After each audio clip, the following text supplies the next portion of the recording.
Hello and welcome to another Deep Awake Dialogue with me, Richard Cox, and Tim Freke.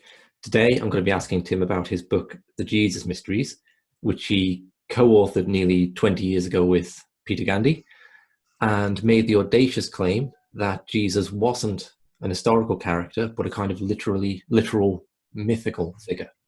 Tim, good morning. Good morning. So you wrote this controversial book, and we're now 20 years on. Has the world had the reaction you expected? What reaction were you expecting when you put this claim out? Were you expecting a change in the nature of scholarship over the following years, or The complete collapse of the Catholic Church, the transformation of everyone's ideas around who Jesus is, and the whole of culture to move on to a Gnostic understanding? I think that's what we had in mind. No. What did we expect? That's a really good question, Richard. I think we were still young enough not to really know. We did it, and also my experience generally in life is what something is in retrospect. So at the time, most of the time we were working on the material, I didn't even know that we had a bestseller on our hands. I'd never had anything remotely like a bestseller, so I had no experience with it. And then it was while we were working on material that I thought was just of interest to me and Peter and maybe a small handful of people, that it dawned on me, oh my God, this is huge. What we're saying is massive. And then suddenly we were being presented to all of these publishers who were going, oh, this is huge. This is massive. We definitely want this. And this was a whole new phenomena. So it wasn't so much that we had an expectation. It was more that we suddenly found ourselves riding this wave. And as I think often happens with things, we didn't know what the wave was until it had probably come down. Okay, because it seemed like a shocking idea to you and Peter at the time, didn't it? The idea that Jesus wasn't the man of history, the most famous man that ever lived, never lived, was a shocking, really shocking. I mean, I can remember us both feeling like we, in those old superstitious things that are in you. Do we get struck down for even thinking this? Is this? Right. I mean, I'd been brought up in the church. Peter's father he'd been a fundamentalist Christian, Peter, for a little while, and his father was a vicar. I'd run away twice to a friary, almost became a Franciscan friar. We were steeped in the traditional understanding of Christianity. So it wasn't, it was like, wow, this is, that's why when we approached it, well, for my part, it was unlike any other book I'd done, because the other books I'd done were about exploring spiritual ideas in an accessible way. Mm-hmm. And then suddenly this was like, everything we say in this has to be backed up. We have to be able to be on firm ground. And that's why it's copious footnotes and all of that, because what I didn't want to do was write a Jesus is a spaceman book where you make some outrageous claim, loads of people just believe you because it's in print, and it has no substance. Okay, so if you were to sum up the claim you did make, then how would you put that? Okay, so what I called the Jesus Mysteries thesis was essentially that the story that we know of, the story of Jesus, this amazing, miraculous story of a man who's born of a virgin, walks on water, comes back from the dead, and that you can be redeemed through believing that. That story is not literal history. Rather, it is a synthesis of pagan mythology and Jewish mythology into a spiritual allegory, which is an initiatory process to take initiates, Gnostic initiates, to a state of gnosis, to a state of spiritual awakening. And that has become literalized later. And that the literalized version is the one that took off, was taken over by the Roman Empire and imposed on the world, and therefore nearly all forms of spirituality are caught up, of Christianity, are caught up in that particular Roman version of the origins of Christianity. Okay, so and you're suggesting it's drawing on the myths going back to Osiris in Egypt, and then through Greek myth and literature up to that time. So how was that received then? Because you must have been aware when you were writing it that a tidal wave of criticism was going to come down upon you. So how was it received, not so much by people coming to your workshops, we'll get to them in a minute, but by the wider kind of academic community who are engaged in these ideas, or by the church, or? Well, I think the first thing is that it's very hard if you're outside academia. I mean, Peter had one foot in academia, but only one. I had no feet in academia. I'd rejected that very, very early on because I just realized I couldn't have the level of creativity that I wanted within it. Which has been a massive advantage to me on the one hand and a massive disadvantage on the other, because if there are certain points, Jesus Mysteries is one, my latest book, Soul Story, is another, where I wish I was in academia, because I would like this to be seen by people, my peers, people who have really studied this. So it took 10 years or more before really there was much academic interest. However, there were Bishop John Spong, for instance, in Newark and New York, gave us a wonderful review. We had fantastic reviews from very influential people. That was very helpful and supportive, but it didn't have the analysis. It wasn't taken seriously. And partly then I began to realize, as I began to appear on radio shows on Radio 4 and Channel 4 and on BBC and all that sort of thing, so I'd get called in for those, I realized that people had their fingers in their ears. They didn't answer the arguments. They just... I tell you the one that really got me, because I wasn't in it, I was listening to it, was that Peter did a Radio 4 program with who's now the Archbishop of Canterbury. And his previous Archbishop. There's a new one. one. The one that's the one that's currently the Archbishop. He wasn't the Archbishop at the time. Rowan Williams. He's not there anymore, Tim. He's not anymore. He's been replaced. Okay, yeah. Right. Thank you for that. Behind the times with bishops. Thank you. Okay, with Rowan Williams, and Rowan Williams is a really intelligent man. I like him, but his technique was... It was exasperating, really, because Peter had all of this information. He had this wonderful narrative to explore.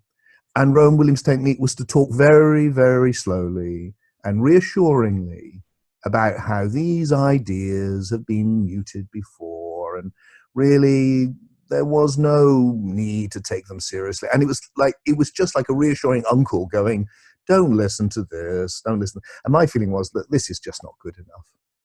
This is not an intelligent debate. So in terms of academia, disappointment, I guess. I thought it might make more of an impact. I tried very hard to write the Jesus Mysteries as a popular book, so it's racy and fun and full of ideas, because I wanted it to be a bestseller. I wanted to give a new story to people.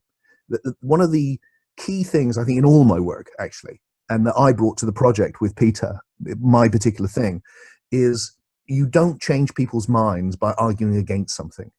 You change it by providing a better story. So in philosophy, I want to provide a better story of life, and in history, I want to provide a better story of history, one that accounts for the facts in a better way. We'll move on to that story in a moment and what the applicability is to spirituality and Christianity today. Yep. But it does surprise me, just when I look around the thoughts world on this, so even reading like the Wikipedia article, you get the different schools of thought on the historicity of Jesus, and then right down at the bottom there's like a little 4 lines which said, and there are a few people on the fringe, not in academia, who think Jesus might not have been a historical man at all, right? The mythicists, but they're not really taken seriously by anyone. And even if you just step back a moment and look at the story, we're talking about a story of a man who walked on water, raised the dead, and came back from the dead. It does sound a bit like a story. You wouldn't think that would be a perspective to be derisive of. So it is surprising, even if you do think he was an historical man. And I don't have any problem with that. But the level of derision the mythical view attracts to itself is surprising to me. Firstly, one thing to say is that since the Jesus Mysteries, and the Jesus Mysteries was the first... people have been putting this forward forever, but the Jesus Mysteries was the first really big book, and it launched what was, it might even still be, the largest religious group on the Yahoo groups, and that was big. And then since then, there's been a wave of books. This book, I've lost count. Wave, it's a big thing, this Christ mything thing now. So it did play a big role, I think, in that process. So it had no effect. It had quite a big effect in that way. But the other thing I realized again through suddenly going out, I mean, I could remember, if I'm completely honest, and I like to be, if I, that I was much younger, and going out again on Radio 4 and sitting down with bishops and theologians from Oxford and thinking, wow, I hope they just don't tear me to shreds because I don't know my stuff well enough. And then coming out feeling like, wow, that was like shooting fish in a barrel. These people don't know anything. And the reason it felt like that is because they were involved in a mythic mindset. Mm. So, I mean, if I stand back and go, oh, these are people that think someone came back from the dead and that he was an incarnation of God, and they just take that on face value because of an old book, that's not going to be the sort of rational debate that I'm looking for, because I want somebody who's able to go, that's not likely. Okay. But what does that mean? But there's to try and put to you some of the criticisms that have struck me of like the thesis as a whole, maybe the Jesus Mysteries book. There's a couple that come to mind. One is that people generally overestimate the knowledge we have over anyone in the ancient world. Okay, so whether Pythagoras or Socrates was a real person or not, okay, and if they were, probably not in the way we think of them. Like Pythagoras' biography was written down 700 years after he died. Those are good examples, actually, because I mean Pythagoras is nothing. I mean, it's very mythological. Socrates, there's you're sifting through the evidence. Socrates is not like that. Socrates is obviously mentioned by Plato. Now, Plato's Socrates is not Socrates. That's a very naive form of history. That's Plato's Socrates. So we have to be careful with that. But there's other people mention Socrates as well. So you get the feeling of, there is somebody underneath there, because we have different people mentioning them. And that's what we're looking for all the time. So when people say to me, look, we've got no more evidence that Julius Caesar really existed, it's like, you're an idiot. Because we have written works by Julius Caesar. We have statues, we have lots of information that make us think there's a very, very, very good chance that Julius Caesar existed. So when we go that there is none of that for Jesus, that's the difference. Now, the argument back should be, well, this is the son of a carpenter, allegedly, so why would you have all of that? Now, that's a good argument, but to compare the two is a bad argument. Well, would you not say there were four, like, just to follow that up then, would you not, like, people would maybe say there were 4 eyewitness accounts? Yeah, well, that's exactly what people say, and of course, that's completely wrong. And that's that we've known that for ever since the Germans started really studying the Bible. How many of 100, 400 years ago? That what we have in the Bible is not eyewitness accounts. The original texts of the Gospels didn't have names, even. There are basically Matthew, Mark, and Luke are basically the same. They're different versions of the same thing. That's interesting. That means that people were willing to copy things and change them as well. People think they've merged in different documents, Mark being the earliest, and then John is quite different, but has some similarities. But the idea of them being eyewitness reports, is not credible. They're faith documents. They're just nothing to do with history. And that's true. I mean, there's no doubt there were Christians. Let me just be clear about that as well. I mean, we're not saying that we're not Christians, and Christians are mentioned in history. It's about whether there was a Jesus. It's like if you take a similar example, there's no doubt that there was Mithraeans. That doesn't mean there was a Mithras. So just moving on then to the other area I think is interesting is the comparisons drawn between pre-Christian myths. Okay, and one of the criticisms I hear coming back to the Jesus myth theory in general, not specifically your book, is that people over-egg the pudding in this sense, and they make out the correspondences are stronger than they are between the myth of Osiris or Dionysus or something, or they draw on myths that are post-Jesus to look at the similarities, okay, which could obviously then be influenced by Christianity. So what do you make of the comparisons between the myths now looking back? And do you feel that any of those criticisms are valid off your own work, or how do you feel about all that now? Well, we try to be very careful. I mean, we couldn't research every single thing that we were coming across. So we just noted where it came from and let people judge it for themselves. By which I mean we weren't going out into the field and finding these correspondences. We were taking them from other scholars. Now, Peter and I know, especially with a lot of the Egyptian stuff that came out after mainly after the Jesus Mysteries, we were quite puzzled as to what the root was this, because we couldn't find those correspondences going back to the Egyptian stuff. So I do think we need to be careful with it. And there is no myth which is the same as the Jesus story. That's key. It's what we're looking at is fragments now, and some of it's afterwards, like the great picture we have of this Orpheus Bacchus on the cross. This is post-Christianity, so you could make a very good argument that this is influenced by Christianity. I don't think that's the case, but you could. So I do think these are valid arguments. We have to sift them very carefully. But the thing which weighed me over and made me go down the road of writing the book was just how much of it, and that it made sense that we had all of these fragments which were echoing this other very mythic story. So here's one mythic story, the story of Jesus, born of a virgin, all those miracles, everything that makes it myth-like. So if an analogy which I worked with in my mind was, I imagine if I'd never read this story before, if someone had just found it in a cave in Nag Hammadi, if they'd found it in an archaeological dig, and they'd brought up this old 1st, 2nd century story and said, what do you make of this?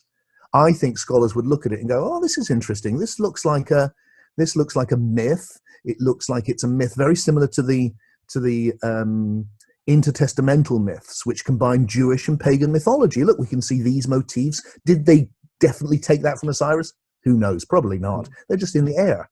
Maybe they did. But you would do a literary analysis on it. And if you did a literary analysis, you would see, oh, look, this is echoing this. And, oh, the thing at the wedding, that's really reminiscent of Dionysus at the wedding, isn't it? And the 12 disciples, that's very much like Mithras in the middle of the circle and you would see all those resonances.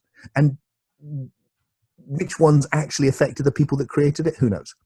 Okay. But that it was in the air. There's two things I'd like to pick up on there. One is the idea that no story has been exactly the same as the Jesus story. Now, I think you used as an analogy in the Jesus Mysteries book the comparison between Romeo and Juliet and West Side Story. And West Side Story is a direct retelling of Romeo and Juliet. So I see why you use that as an analogy, because it gives people the idea. But it's I think a lot of work has presented pagan myths as being the Jesus story with a different name, and that's infuriated and that's not right. So with that analogy, and you're right to point out that the limits of the analogy, what we were trying to do with that analogy was try and give a simple example that people could get of what Joseph Campbell called the anatomy of a myth. So it's like the skeleton that holds it together. Now, actually, the skeleton which holds the Jesus Mysteries together, for instance, is very similar to the skeleton that holds the myth of Exodus together. But on the surface, it would not remotely like it. But they're both going through the same initiatory journey once you understand it from a Gnostic perspective. So it's about trying to see that there's a common allegorical Gnostic pattern which is played out in different ways, and then what's made over it is these little different teaching stories, and that's what they are. The simplest, sorry Richard, but I just want to say this because I feel like this is the easiest way to get it across to people who've never come across this idea. The simplest way to get what Peter and I are saying is, the Jesus story is full of parables, which are not true stories, they're teaching stories. Well, the whole thing is a parable. It's true on a different level. So all of these little motifs are put in there as little parables, but they're parables within the narrative. And then within the narrative, there's parables he tells, which are so it's absolutely full of these spiritual allegories. Yeah, it's like the Good Samaritan, for example. Good Samaritan is a great example because, if I come on now and go, there's no Good Samaritan, it's like, of course not, Tim, it's a teaching story. Yeah. And I feel the same with there's no Jesus, of course not. It's a teaching story. Okay, but just to go back to another point you made, that you said at some point you said that it makes sense to see it this way, right? And I'd like to say it makes sense to you because you have this underpinning Gnostic perennial view of the world. Okay, so to the extent that these comparisons exist, I feel maybe depends on how you view the world. So, for example, like one comparison you draw is between Osiris being cut up into many pieces and reassembled by his wife Isis, and on the cross, Jesus' seamless garment, and John makes the point that it is a seamless garment, is taken off him and cut up by the Roman soldiers.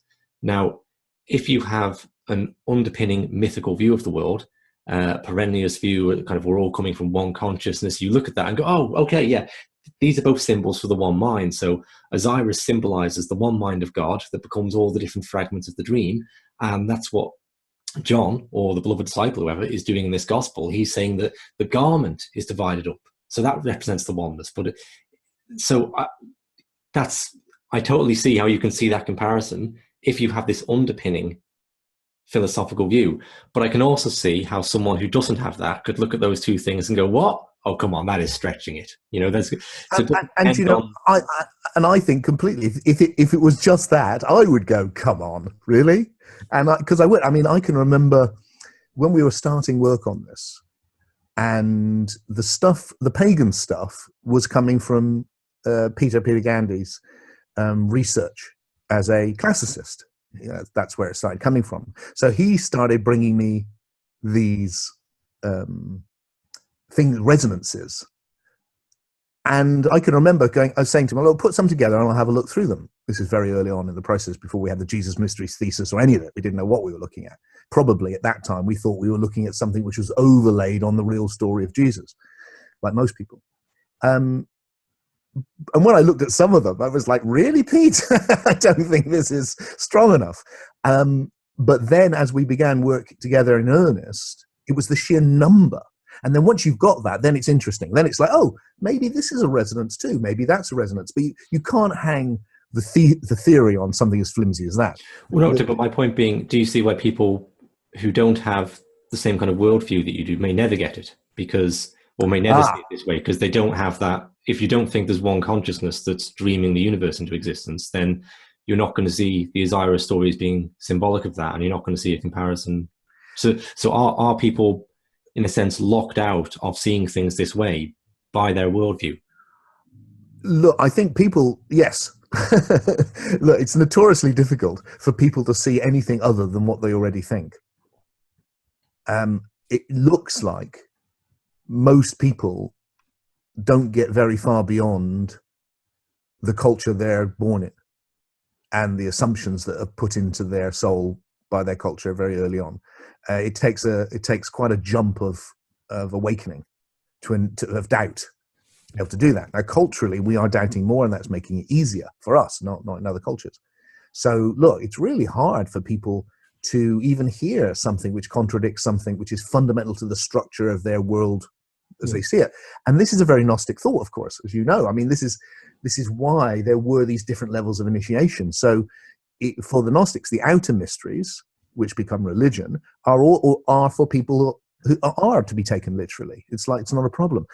It's when you're ready that you get revealed the inner mysteries, which are the mythological depth, and how really it's not about some other guy called Jesus. You're Jesus. It's about your transformation. It's about you becoming God. Things which, if you said in the other world, would be terrible heresy. So this is that observation of yours is right, and it's a problem with any new idea. And it's particularly true with one which has been so entrenched in the past, to use a word from my new philosophy, the passivity, the weight of the past saying it's this way is why, if I was in a physics department, which is new and fresh, and I went, yeah, the universe is made of maths and there's infinite numbers, it's like people will go, oh, interesting. But if I'm dealing with the Jesus story in a top university, and I go, Jesus doesn't really exist, it's a myth, it's like, sorry, I didn't hear that. And that's the difference we've got because of the weight of the past. So you're right, of course you're right, so that's my attempt, therefore, to write the book in a really playful, not playful exactly, but racy way in which you just feel the weight of the ideas until eventually you just go, wow, this actually makes sense of it in a different way. And then the next book was like, okay, right, now let's get into the real meaning of it. Okay. Well, I'm really keen to move on and ask you about people's personal reactions to the book. We've had the kind of historical reactions and academia and all that.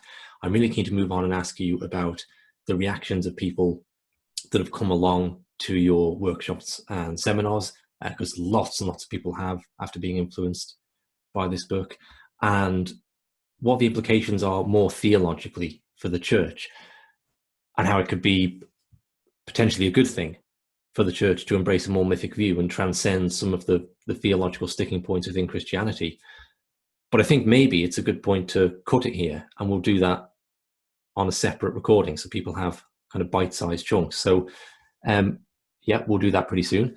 And Tim, we'll link to your events page below, because you're running, well, all sorts of work in the real world, but also online groups at the minute. And one of those is going to be around the Jesus mysteries and Gnosticism. So if people check that out, there's probably a group there they can come along to and meet you in person and dialogue on some of these ideas. Absolutely. I look forward to that. Okay. Thank you, Tim. Thanks, Richard.